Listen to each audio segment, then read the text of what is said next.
Every time I watch it and the ding dong comes on, Hayden gets excited and he'll come watch it with me. That's That's adorable. the whole point. You just remember it. It feels like ding dong. You're like, hell yeah. A Mountain Echo's about to get started. So Yeah. open up a cold one. What's up? What's up, Las Cruces, Dirty South? Everyone else in the area that watches and tunes in and spends an hour with these two nerds. My name is Frankie, and that right there is my boy Jonah Gallegos, also known as NM Prepco Sports. And we're very thankful Hell that you're yeah. here. Yes, sir. We want to remind you to please subscribe to our YouTube. Follow us on Instagram, X. We started doing some posting on TikTok, so go ahead and find us there.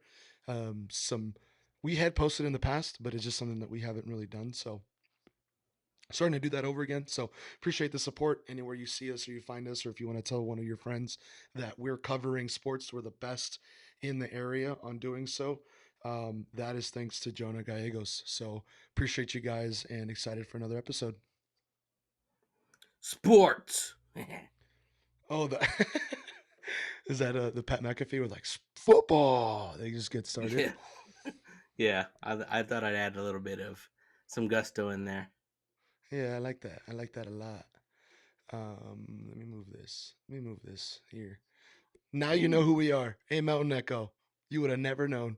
Well, Jonah, it was a full week of basketball. There's plenty of games going on. I think I went to a total of 4 basketball games this week. Um, no, not that, but it was some drama, some moving around, some. I went to Oregon Mountain thinking Mayfield and Hobbs was playing there for some reason. It was just I don't know. Oh What'd you my. do? What'd you do this week, Jonah? I watched some of those games online. I really did a lot of Christmas festivities with my son, and my brother's birthday was the other day, so we're getting to that time of the year where everything's just getting jam packed into a day's worth. But it's a good time of the year. I really enjoy this time of year, and I'm really trying to focus in on spending time with my son and just taking those moments. Yeah, Got to. it's always fun. I don't think you won't be able to get those times back, right? And so enjoy them. And yeah, it was cool. So I was able to spend some more time, just kind of keep score and send you some of the information and give insights. So again, Scotty, Scotty Pippen, and Michael Jordan.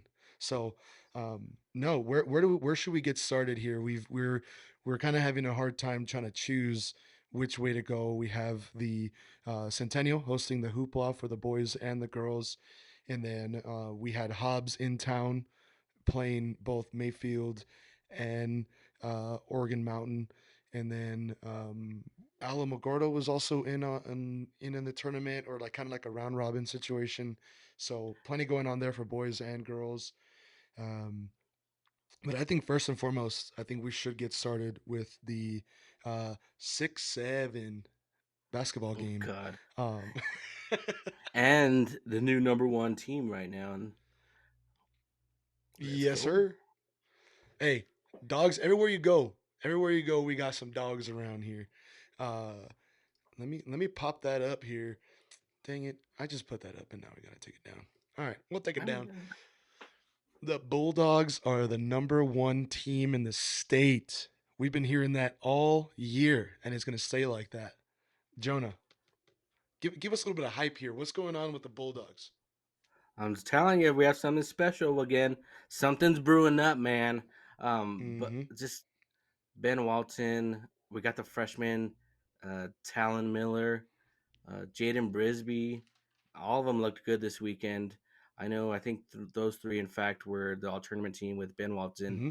being MVP. Thanks for you and Crucis Basketball Instagram page for putting that up. We like those stats. We're gonna make sure they're known.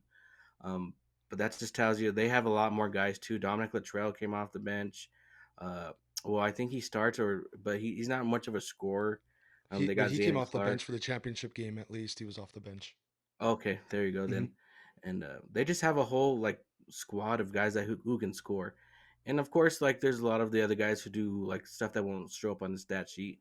But in here in New Mexico, you really need three or four scores to be that top team, or just to be the team to kind of dominate. And I wrote down like in a couple of my other columns that um, a lot of these teams here in Cruces have that right now, with Centennial and Oregon Mound kind of lacking the third and fourth score. But when they do have those guys, they can do damage. Um, but right now, Cruces and Mayfield, specifically Cruces, has consistently four guys or three guys at least who can put up points, and they're right where they want to be. And I know a lot of people kind of were saying, well, they haven't played worthy opponents and this and that. I mean, but they just beat Cleveland, who is seventh in the rankings right there, and they only lost to La Cueva, who's number three. And I mean, for Hobbs to be number two, it just shows that our teams are pretty good. I mean, Centennial almost beat Hobbs in the beginning of the season. Oregon Mound should have beat Hobbs, They and they did. Mayfield should have. Yes, They they scored did. more points than them. Yes, they did, We'll get to Frankie. that later. We'll get to Yes, that they later. did.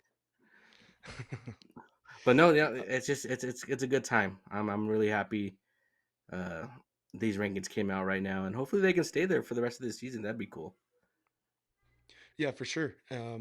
One thing I want to point out that in the first quarter of that championship game against Cibola, it started off really quick. I think Cibola knew they had to kind of start off really with some aggression. Fun fact: they had 5 3-pointers in the first quarter. Las Cruces Bulldogs did alone, and that was to answer Cibola having 3 3-pointers of their own. But Dominic and Zayden Clark were the two off the bench that scored 3 pointers, and then Joseph Brisby scored two on his own, and then Ben Walton scored a three as well. So even off the bench, that's how the game started. It was all threes the first quarter, minus uh, uh, Vaughn Romney getting a free throw shot. He missed one, so he went 1 for 1. But that was really interesting to me because what I had liked about Bulldog basketball before, and they kind of continued after that first quarter, they're not really shooting up 3 pointers. They're just going to beat you Hmm. down in the paint, you know. So um, Yeah, so I was confused. Yeah, yeah, you said Jaden Brisby had a three, the big boy. uh, Joseph. Oh, his brother? Did he? Oh, Hmm. wow, that's Yeah, cool. So he never in the past never really shot threes, but that's good. That's a good addition to his game. Good for him. yeah. They were just he was open in the wing, and they were really aggressive. They started double teaming Ben Walton, which was continuously happening throughout the game. Same thing with Jaden. So they picked up the big players, and the good teams are going to find a way to beat you, right? And so being able to be as deep as Cruces is, where I mean, you have Romney, who's big kid, um, picking up all these rebounds, and Young, he's coming off the bench. Who are you going to have guard him when your starters are on a break? So Exactly. I think that's what makes Cruces the most dangerous, and why we're going to see Cruces on top of this standing board for a while. Heck yeah, baby. No, yeah, I want to know your because I only watched them live, like live on streams and stuff. But what was your, I guess, analysis seeing them live in person? They're having fun, I think, is the biggest thing. Like, looking at them in general, and like what you might miss from doing a live stream like that where there's no real commentary, which, you know, Yeah, hey. Um, anyways, uh, I think that they're having so much fun that even these guys that are coming off the bench that don't usually get a lot of playing time, just because of how deep and how good this team is, looking at Izzy Acosta. The whole team in the fourth quarter is just having a blast root for this kid to make a shot. And he made a 3 point shot in the fourth quarter. And it was super cool to just see them all just really involved. They're still in the game, even though they're up by all by, like, I think they were up by 20 at some point. I know okay. they won by 25, but um, they kind of kept scoring towards the end there because they had all these kids that were having so much fun. So, with that being said, I think the fact that all of these guys, the starters, are cheering for their these guys that are backing them up and helping them at practice and stuff like that, when they do come in, they're having a blast. Secondly, there's one guy who's not having fun, and it's hilarious. Is Coach Ben? Uh, he's having a blast too. You see his social media Oh, stuff, yes. but during the game, he is so intense. I think he holds those kids to a really high standard. he knows the squad that he has right now, and it's really important to him to make sure that he's keeping them honest. I noticed right before halftime, Coach stormed off the field. He didn't run like he did in Hobbs, but he power walked off the court, and I'm sure he had something to tell them because it was 33-22 at halftime. And Okay. I don't think he liked that a lot. And there was a couple things that I think we could have done a little bit better. Um, but they're having fun. Coach is keeping them on track. And so I think that's a perfect recipe for a successful season. So that'll be fun. Yeah, and kind of going off of that, what was your? Because I didn't know. I watched some of this game, but the Hobbs Oregon Mountain game. What happened there? I wrote a little about it in my column, but I was like, I wasn't there, so I can't say too much. But the points that you provided me did Hmm. not equal what Mac or whatever the score was on Max Preps or whatever whoever posted it too. But you were there. I know you. I know you're accurate. I know there's some like missing points or some adding points. Something happened there. What's going on? Um, Unfortunately, there was 3 points that were added to the Hobbs score in the middle of a possession where Hobbs had the ball. Uh, I can't remember exactly who it was, but one of the Oregon Mountain social media guys actually posted a video on it. So go look and see exactly what happened because I'm just kind of reporting what I saw and where the confusion came from my end. For somehow there was 3 points that I could not find where they came from, and I was paying attention. I didn't know where it came from. I didn't know what happened, and I And thought it I was was from that going moment, crazy. right? And it was in the fourth quarter with about 3 minutes left, and Oregon Mountain was up by three.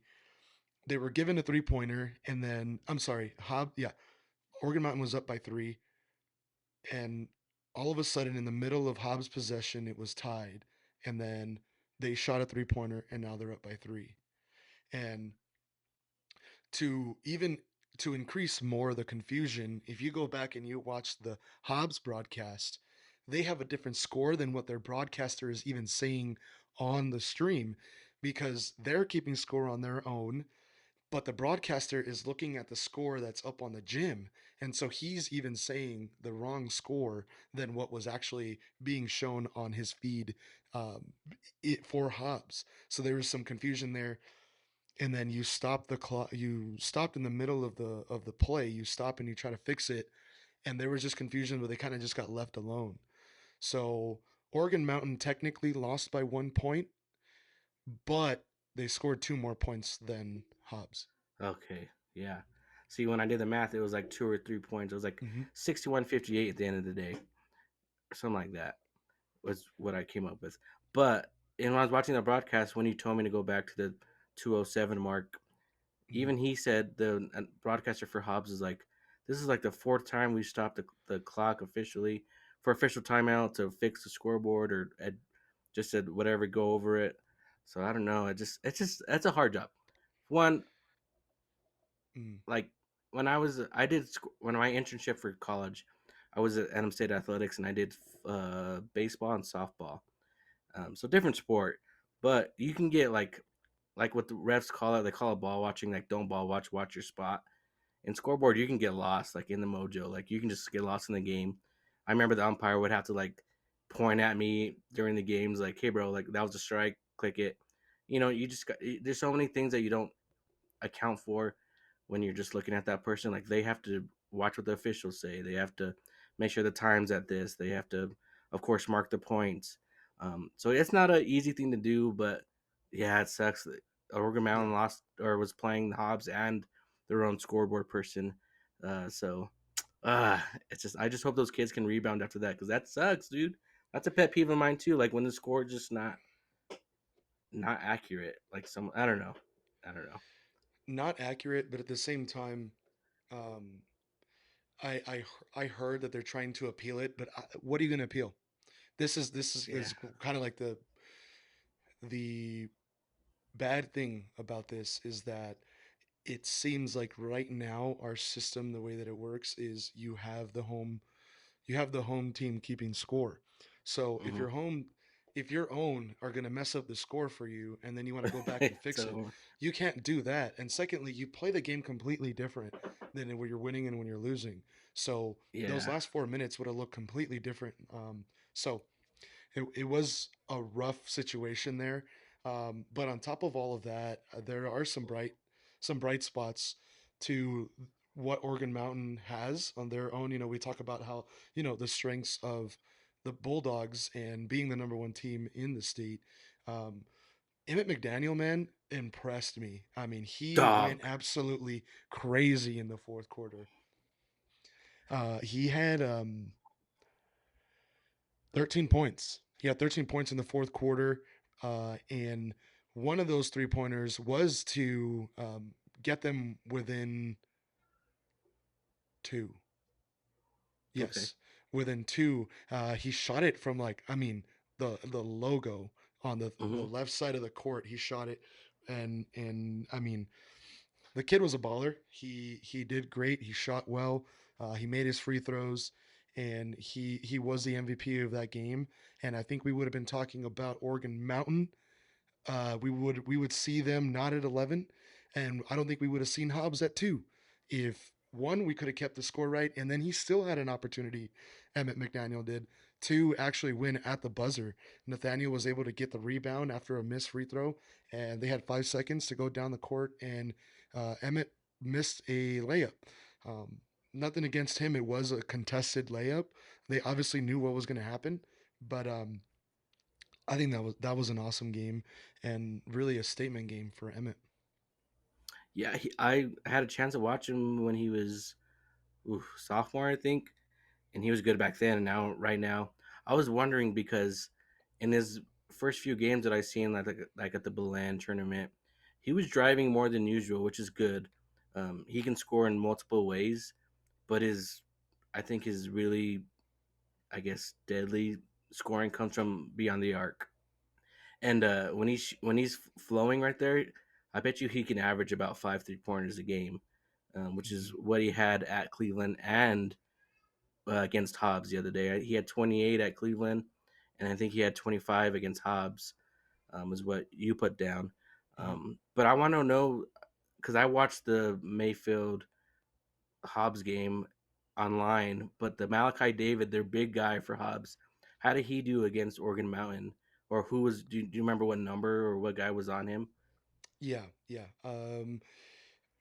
Oregon Mountain played him very differently Yeah, than Mayfield did. I liked the way that this Malachi David David. kid. I really like how he played against Mayfield more than he did on Oregon Mountain, and maybe it was just they slowed him down. But at Mayfield, really, it was kind of a shared. It was a shared defensive game. Obviously, Homer Walsh was, you know, a little bit taller, so he was on him. But I'm trying to remember the kid. Um, For Oregon Mountain. yeah, for Mayfield, Oh, he's a taller kid. I saw Um, Corona on him sometimes, but it was also the number 50. I think it was Rodriguez. Braden Rodriguez, that's what it is. Yes, Yeah, yeah, Braden Rodriguez was on him. But I'll tell you what, man, no one truly defended this Malachi David kid. He also made. I saw your article, not to correct you, but he had one 3 pointer. I would have wrote more. As big as this kid is, I would have wrote he had more 3 pointers. I would have caught that, but he had one three okay. pointer is what I saw, um, and what I had written down. I know I struggled with the Hobbs throughout the weekend. I got better at it, but I know that he had one 3 pointer. But he was just a monster on the post. Um, and I think the only way that really you can kind of slow down that Hobbs team is to play fast and to play quicker. And Oregon Mountain does that better than Mayfield. Mayfield slows Really? down the pace a little bit more, I think. Now, I'll say this: Oregon Mountain with Nathaniel Pete. Nathaniel Pete, I think, holds the ball a little bit more, and he wants to drive, and he kind of wants to organize the. He's kind of like the general on the court. and then there's a lack of that when Oregon Mountain, when Nathaniel is off the court, that they're kind of running a little bit faster, and so you notice that when Nathaniel was on the court, besides the fact that he got fouled like 15 times, the game slowed down significantly, and Mayfield I think runs the ball up and down the court a lot more. That or it goes up and down the court a little bit more structured with play sets, and they're trying to get things done in a more organized way. That I think it was just a different play style. Oh, Yeah, I see yeah, what you're saying. Yeah, hmm no, that's yeah. true. Yeah, so like Oregon Mountain likes to just go on the transition, like fast break points, while Mayfield just likes to get up the court, but then they kind of go more structured. That's what you're saying. They just feel more comfortable. I think Mayfield's. It seemed, at least from the small sample Yeah. size, I've only watched them once play in person, but it seemed like Mayfield has a um, they're very comfortable being like, hey, here's what we're doing, and we're going to get into this play, and we're going to find success. And they do have the Corey Patterson, the Homer Welsh, they have Fernie, they have all these shooters that are able to kind of get the job done. And I think Oregon Mountain a lot of times, they have shooters, but they don't have a general that's kind of moving things around in the I same see. way. You know what I mean? And Yeah. like I said, Nathaniel is one of those that does help in that way. Obviously, Emmett McDaniel is another one for Oregon Mountain that can be, that point guard that's kind of organized. But I like how Oregon Mountain just runs down the court. I mean, you have that Maximus kid who he started shooting some threes in the first half, and then Yeah. he kind of he's a little bit shy. I'm not sure. I think they need to let him shoot the ball a little bit more at Oregon Mountain. Oh yeah. I think you get these kids who are on the wing in the transition, just let them shoot, man, because they were doing so good in the first half, and that's where I really was. I text you and I'm like, bro, Oregon Mountain's about to beat Hobbs here, and Yeah. then it Did the slowed scoreboard down. happen? Free throws were a hard Oh thing yeah. for that game, so um, it is what it is.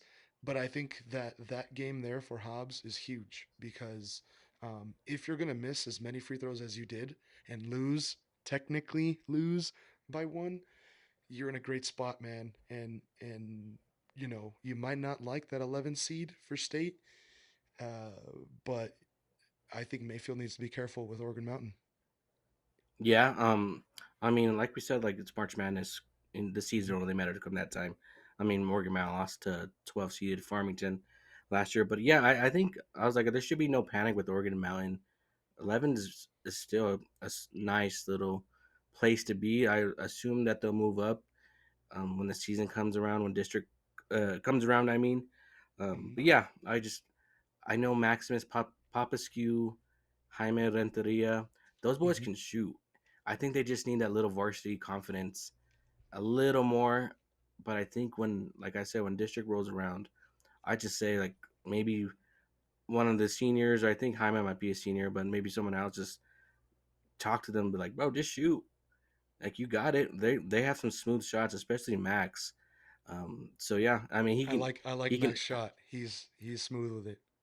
yeah, and he's only a junior, which is wild. I feel like he's been there Hmm. in the program for forever, but um, yeah, I mean, by halftime, Nathaniel had a three, Maximus had a three, Emmett McDaniel had a three, Ryan Danner had a three, oh, let's go. and in the third corner, Josiah Roberts had a three. Everybody was shooting threes, and they were Yeah, making them. It wasn't like they were taking ill-advised shots. They were open and they were playing a little bit looser.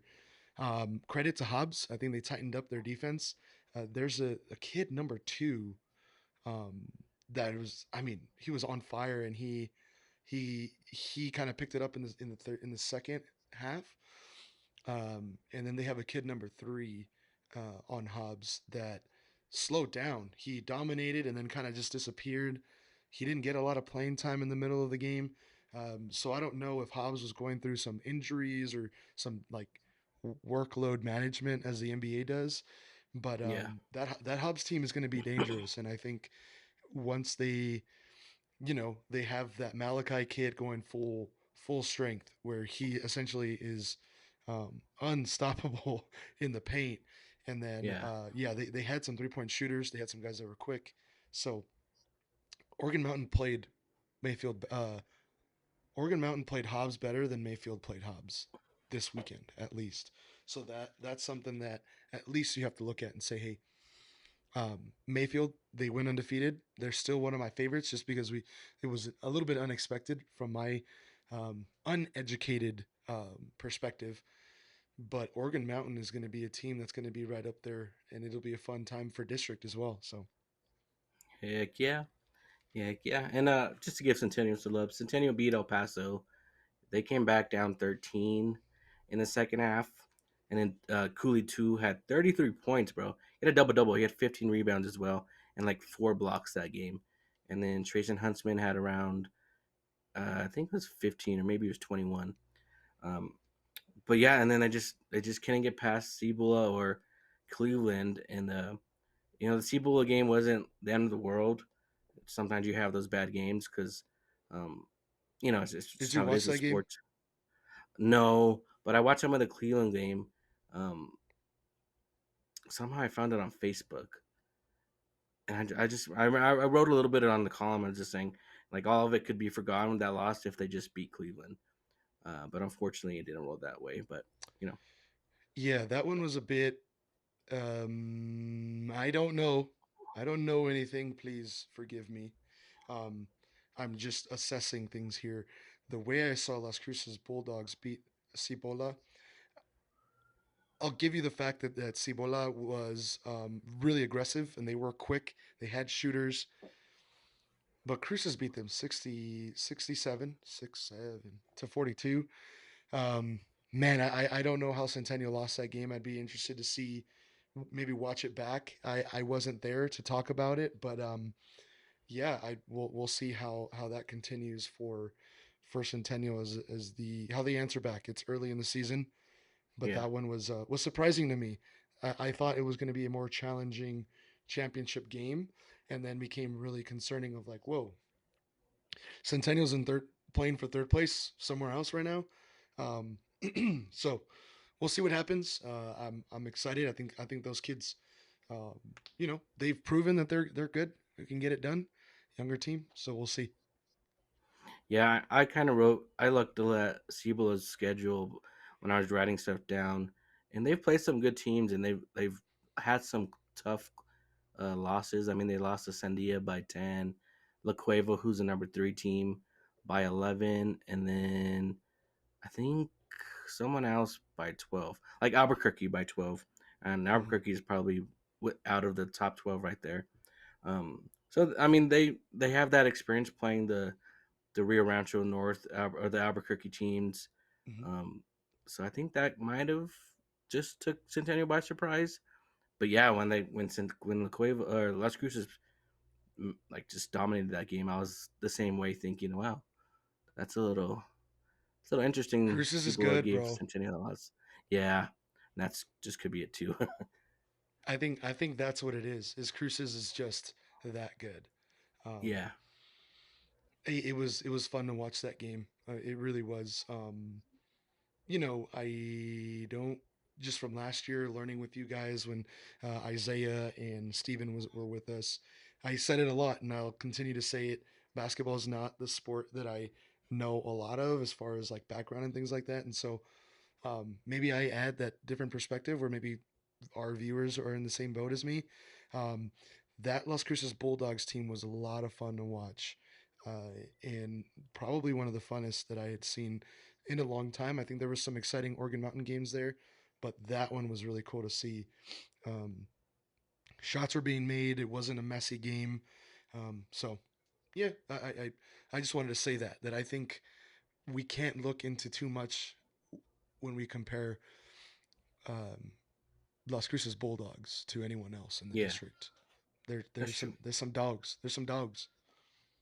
Some grown men, boy. And now, uh, let's get into some girls basketball. We had a championship matchup there with Centennial at the Hoopla tournament.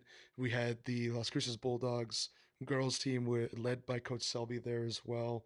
Um, and so it was an exciting weekend for them. Uh, and one thing right off the bat, when you're watching these two, if you want to know the difference between a girls basketball high school basketball game and a boys high school basketball game, In New Mexico, there's no shot clock. I personally hate it. I don't want to get into it, but the girls play like if that shot clock is at 10. They are going so fast. I think they're a lot quicker and they're like trying to get to the shot a lot faster. And Yeah. the boys play like they know there's no shot clock. That shot clock, they take forever on possessions. And so it's so funny to see the difference when you watch a girls basketball where they're just like, I'm out of breath watching the Centennial Los Lunas game that I watched, the championship hoopla.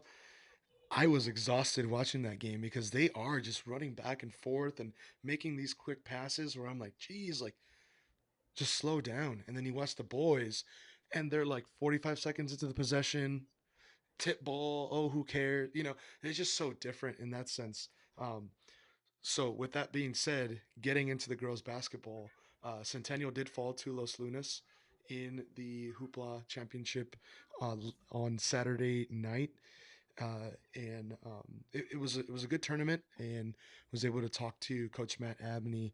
He was appreciative of us being there and covering it. He was happy about the success of it. So really cool. Jonah, girls basketball, hit me while I update our screen here. Yeah, the first thing that popped out to me was that Centennial climbed over Las Cruces at the 8-9 spot. Mhm. Um, deservingly so, I think, because um, Coach Abney put out the other day Centennial has the toughest max prep strength of schedule. Um, and we've kind of talked about that in the past and just kind of being excited once district comes, where they're going to land because, I think now that we're this far into the season, Mayfield sits at 14. I believe they're not on the top 12, but I don't think they're Correct. the same team as last year, despite having Sienna McKinnis still on the team. She's really their only go-to person, it seems, right now. And again, we haven't watched enough to kind of say too much. Mhm. Um, but it's exciting that Centennial could make a run for that district champion spot. Of course, they have Cruces, who has a lot of seniors, and they have a sophomore by the name of Zoe Badio. I believe who puts up points quickly. Um, but I still stick to what I said in one of my columns that Centennial is a team that I'm really excited for. They're so young, um, and even if their success isn't right away this year, just watch out for them in the next year and 2 years to come. Because Coach Abney is a great coach. I mean, we've seen directly what he does for not only his team but the girls in around the state, even in the El Paso area. He Southern just the southern states. I mean Arizona. Yeah, He he just he breathes actually basketball. Yeah, he actually. I'm gonna assume he didn't tell me this, but I'm gonna assume that he was directly connected to bringing that one Arizona team to play at this tournament this weekend. Oh yeah, There was an Arizona Nogales. team They're here. from Hmm. Nogales. Yeah. Yeah, and us being a part of the big time hoops, we know that a lot of girls from the Nogales, what is it, kind of like that Tucson area. There's girls that are coming from there, coming to play and to go to showcases here, and so yeah, he's he's the man. He knows how to coach girls basketball, and I think he knows how to coach in general. But Yeah. he knows what he's doing, and so I'm really excited for Centennial for sure as well.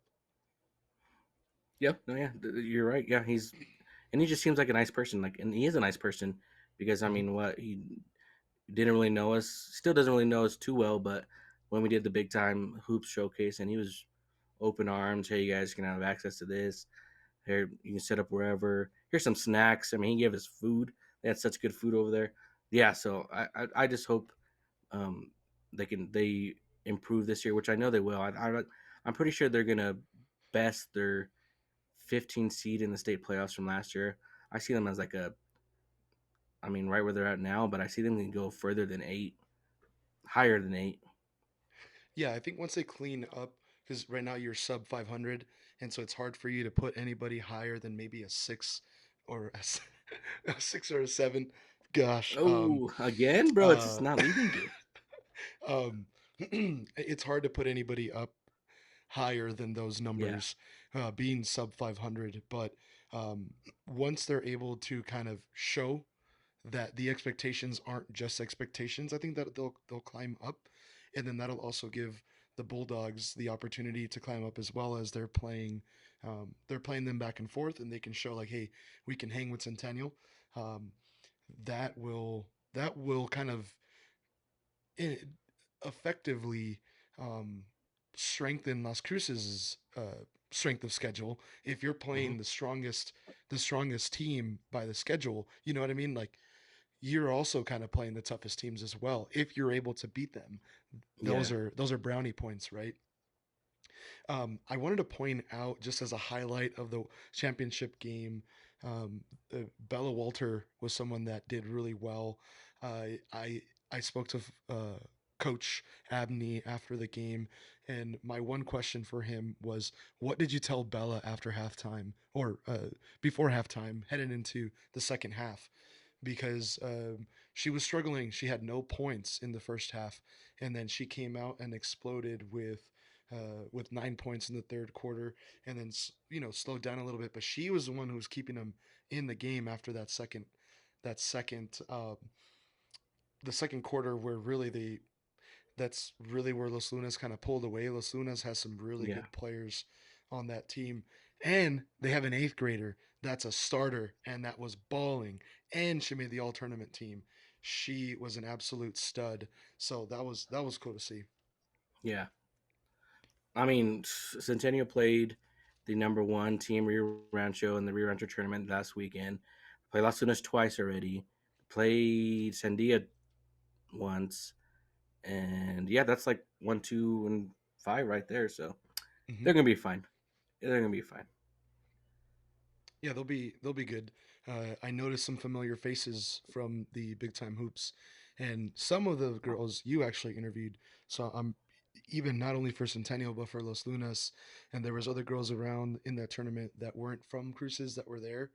Um, but it was cool to see them in action because we were kind of doing some other things other than watching the showcase, which I want to do a little bit more this year. But Annabelle Molina, she had a really strong second half. She did really well. What I liked about her is how excited she would get when she would take charges. She's one of the ones that is in the post trying to make something happen defensively. So she took two charges in the championship game, and she's just like, let's go. She gets up and just like yelling. So I love that Heck energy. I yeah, think, yeah, that was really cool. I like that. I noticed just from all our editing, Skylar de la Cruz was there. She had a couple points towards the end there. So yeah, Bella Walters obviously, but there's Kayla Finley, who was the MVP for Los Lunas. She was one of the first ones that we got to meet at the Big Time Hoops showcase, and she killed it for the championship game. She had a couple 3 pointers, only missed. She went 3 for 4 in her free throws, and just a really solid game. And so, yeah, it was a good weekend. Those ladies did really well, and Los Lunas, they deserve that championship. Good for them. heck yeah. Joan, I have a question for you. Yes, sir. Do you think that these all these tournaments, we see it in wrestling, we've talked about wrestling, we talked about basketball, um, this was a championship game, Saturday was a championship game. Do all of these help you to, all the nerves and the anxiety, are they the same level of anxiety than a state championship? When you play in a championship game like this, even if you lose, does this help you when you get to March and you're playing at the pit?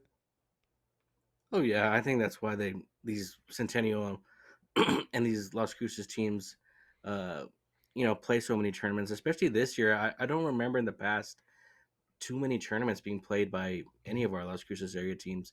But it seems like these coaches are like starting to buy in, thinking, yeah, like what you just said, this could help, you know, uh, in March when we're at the pit, or even in the first round when they're host by the schools. But obviously, when you get to the pit state championship, it's a totally different, uh, vibe. It's just loud. It's crazy how many people show up, not only for the girls and boys games, but like for the smaller schools classes. I mean, um, but it's still a championship atmosphere when you're in these tournaments. So yeah, it's gonna pay off once they get to these bigger games, and hopefully when they get to the pit, because um, I don't remember the last time either Centennial boys or girls squad made it to the pit. So, but yes, to answer your question, yes, this will Mhm. pay off come that time. And the question wasn't only just for Centennial losing, right?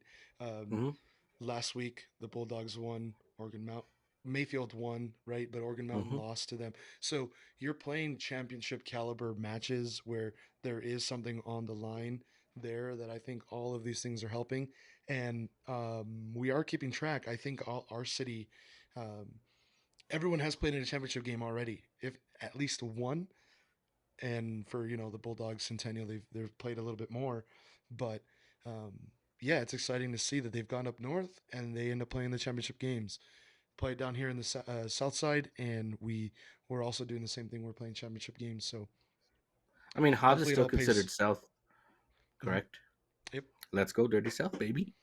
Um, and just to kind of go off that, these tournaments also help whenever you're making that seating when the NMA is making their seating whatever stuff. Because if you beat, even if it's like a 2A or 3A, 4A school that becomes a district champion, it looks good. It adds points to your uh, seating whatever criteria. So I think that's another reason why these coaches are trying to buy in into these tournaments. And there's some good teams all around in the Albuquerque Academy one, and the Glen one, and now in the Hoopla one. And I believe in the 29th, I think Oregon Mountain at least. I'm not sure if maybe Mayfield will go to. It's to a Hobbs or a Roswell tournament where there's going to be some good teams over there as well. So it's not ending yet. We're still in the thick of it. we're still in tournament season, huh? Yeah. I wanted to touch real quick from a couple of weeks ago a highlight, not specifically going into that Las Cruces wrestling tournament, but wanting to highlight kind of a rivalry that might be brewing in the city for wrestling. We had Victor and Keegan.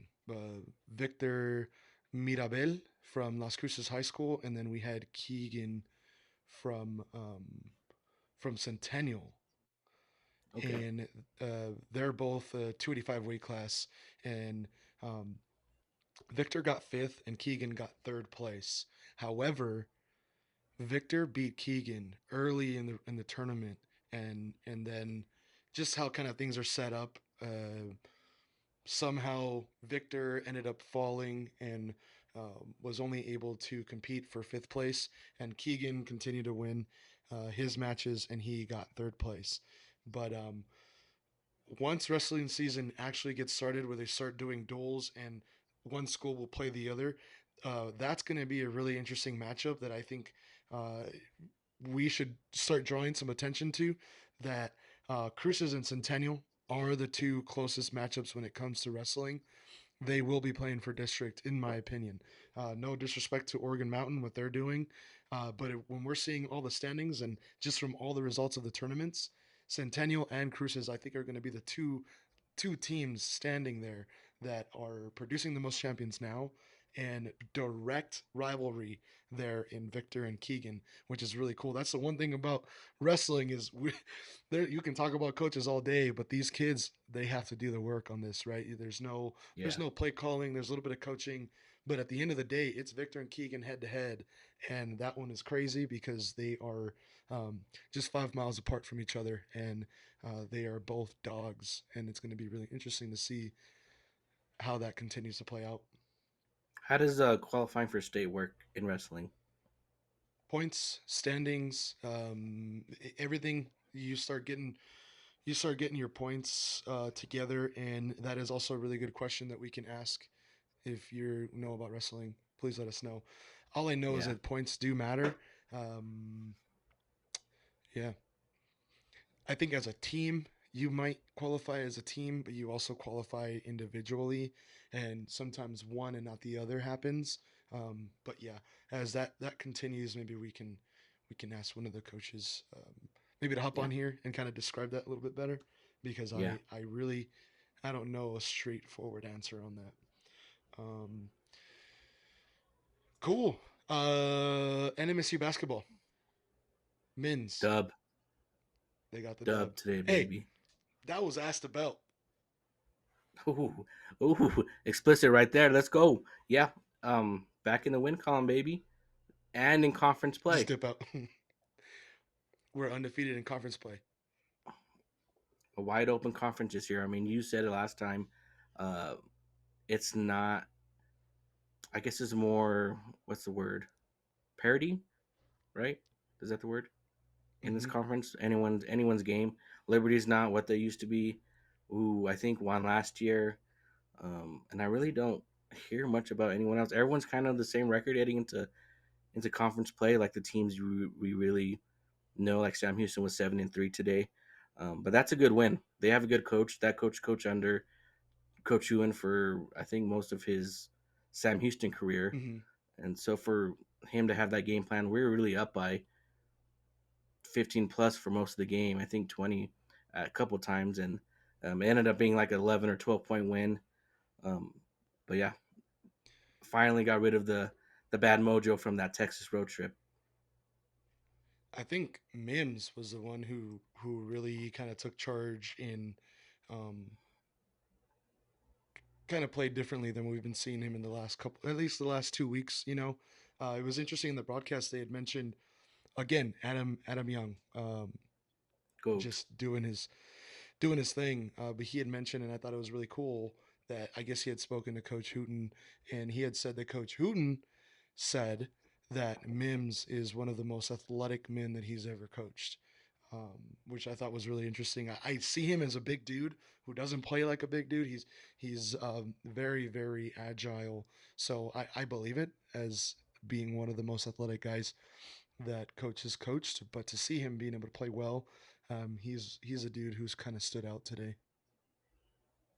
Definitely. I'm just happy that they got the dub, and hopefully we start playing. We get on a roll, especially uh, get that second half of the season to start just going up the hill because we haven't seen that in quite a bit. Um, we've seen glimpses of it. I think last year we had a like 4-0, 5-0 start, but just rack the wins together now. Yeah, let's win on the road now. Let's get those true road wins. And also, Coach Ewan came on X the other day as he does so often as he did last year too. Someone kind of attacked the men's basketball scheduling, like why are we playing these neutral site games? And he had a pretty cool response. I don't Oh, remember it really? word for word, but he was just saying like, you guys don't understand. Like it's money. It's so hard to get these games. We didn't even have like a buy game where we play these big schools where they pay us to go over there. And he's like, no one really wants to come to Las Cruces. We don't want to go to other places.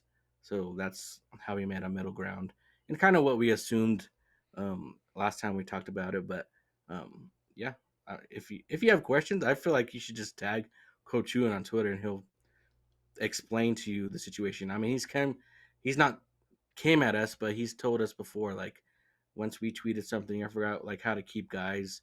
He told us, we're competing with other schools that are, NILs giving them this much money. We can only give them so much. But to kind of go off of that too, NMSU is going with Adidas in 2026, leaving Under Armour. I hear that Adidas just has a better NIL ambassador and like just better, I guess, a better situation to get our NIL up and going a little better than it is right now. So I know Coach Ewan said that he was all for it. He trusts our new AD Joe Fields, and I think we're heading in the right direction. I'm liking what AD Fields is doing right now. So this was Fields' first like big decision on. Yeah, it seems like it. Yeah, Okay, interesting. Because didn't weren't we already with Adidas like 5 years ago? I think it's been almost 10 years. Right when I entered college is when we switched in 2014 ish to Under Hmm. Armour. And back then, yeah, in the Menzies days, we were with Adidas for a good while. But of course, there was no NIL back then, and I'm sure Adidas probably seems like they upped their game in that area to kind of attract other schools because there's a lot of power conference schools that are with Adidas. Actually, I think Nick and even Aggregator tweeted out some of the teams that were on there. It's like Boston My College and like a couple other guys. I'm trying to remember because I have some apparel that is Ooh, Adidas, because my brothers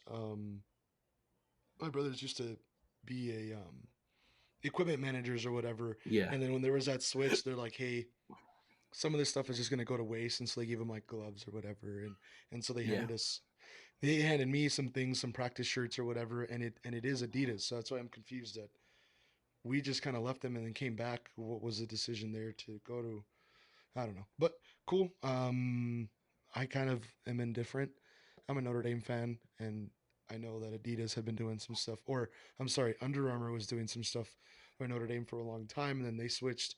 So it's always just a revolving door of what brand is going to give you the best options or the best clothing or whatever. So, um, cool. I saw people getting mad, and I'm like, for what, man? I don't.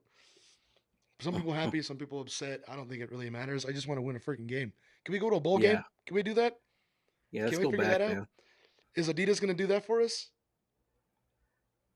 No, Who's going to do that for us? Who's going to do that? well, Are we going to get a new coach? 'Cause you're our talking about a our lot of new coaches. You're our you're men are you're gonna you're do that. drawing. You're doing all kinds of stuff about coaches. What? Tell us about the NMSU coach for football. I don't You know. want to I break? haven't heard. I haven't heard anything about that. Don't throw me under the bus. Okay, okay. We'll stop. We'll stop. Anything else? No, we talked about it. Most basketball, baby. It's basketball, basketball, basketball, and some wrestling. A little bit of wrestling. There is a, I think it's the Cleveland Conflict, is what it's called, which is a Oh, really cool name. But that is on January 2nd in Cleveland, obviously. So there's going to be a tournament there that is being advertised as pretty big. So I'm going to make sure I figure out who's going and the results from that.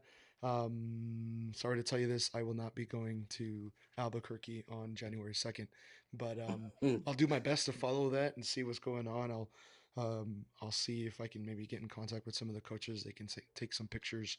Um, and then there was a tournament, I believe it was in Eastwood this past weekend, and Oregon Mountain posted that they had some placers there.